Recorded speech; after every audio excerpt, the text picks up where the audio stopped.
Teresina está vivendo um momento de tranquilidade em relação à transmissibilidade da Covid-19. A capital voltou à faixa verde, que significa um baixo nível de transmissão.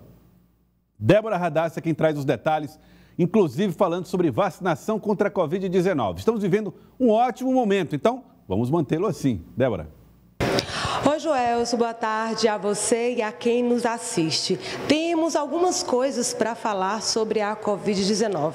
Eu vou começar falando sobre a nossa cidade, sobre Teresina, que está na faixa verde da doença. Isso significa que o nível de contaminação é muito baixo. A gente teve uma redução de 49% dos casos aqui na capital. E o COI, a Fundação Municipal de Saúde, explica o porquê. Teresina finaliza o ano de 2022 tomando um pouco mais de ar. É que a cidade voltou à faixa verde de transmissão da Covid-19, o que significa risco muito baixo de contágio.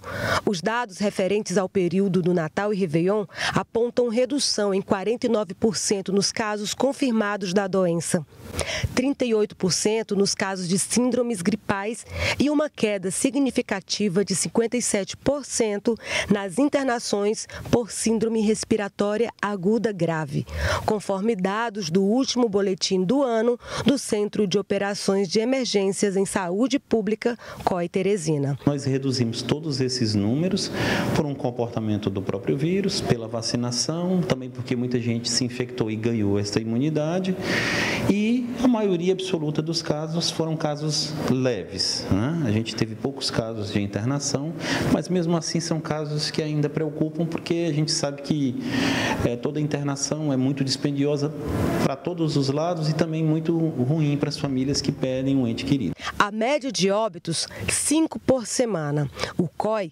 traça planos para diminuir as mortes e manter a cidade no nível baixo de contágio, mas que pode voltar às subvariantes. A gente vive um momento de estabilidade, de mais tranquilidade pela queda do número de casos. Então é um momento que eu diria satisfatório, bom. Mas a gente ainda vai conviver com a sazonalidade do Covid, ele pode voltar em outros momentos, nesse mesmo formato, com um grande número de casos. Isso pode acontecer. A gente torce para que não aconteça e para que a gente chegue ao fim. É fundamental manter em dia as vacinas, tomando as doses no tempo recomendado pelo Ministério da Saúde, evitando possíveis complicações. A gente vem observando, né, essa redução no número de casos confirmados para a Covid-19, porém a gente observou sim um aumento pela procura da vacinação nos últimos meses, né? Muitas pessoas estavam se prevenindo, né, antes das viagens de final de ano. Algumas, devido ao aumento de casos, né, tiveram esse cuidado de verificar se estavam com o esquema completo ou não e retornaram para tomar a vacina, mas a gente ainda tem muitas pessoas que não completaram o esquema vacinal. Para completar o esquema de vacinação, é só procurar uma unidade básica de saúde mais próxima às terças e quintas, das 9 às 5 da tarde, sem necessidade de agendamento. Elas estão disponíveis para o público acima de 12 anos. E neste cenário de queda de transmissão da doença, é necessário manter algumas precauções básicas. É aquelas mesmas medidas que a gente fez lá desde o começo, a lavagem das mãos, distanciamento, especialmente permanecer nas suas residências aqueles pacientes que estão doentes. Então, quem está com síndrome gripal, quem está positivo por Covid, quem tem contato com pessoas que têm Covid, devem ou permanecer em suas casas ou usar máscara o tempo todo para evitar que a gente tenha nova onda de contaminações. Bom, Joelson, e a outra informação é sobre a vacinação para o público infantil. As crianças de 6 meses a menos de 3 anos, que já começaram a se vacinar, pode continuar sim, mas por agendamento. Só que está faltando vacinas para o público de 3 a 4 anos. E a doutora Emanuele Dias, coordenadora de imunização da Fundação Municipal de Saúde, traz mais informações. Em relação à vacinação infantil, para aquelas crianças de 5 a 11 anos, a gente continua ofertando a vacina para esse público, da mesma forma dos adultos, às terças e quintas, em algumas unidades básicas de saúde específicas, a vacina continua sendo ofertada, a gente tem a primeira e a segunda dose, e já para o público de crianças de 6 meses a menores de 3 anos, que são aquelas que iniciaram por agendamento, a gente atualmente está tendo somente a segunda dose.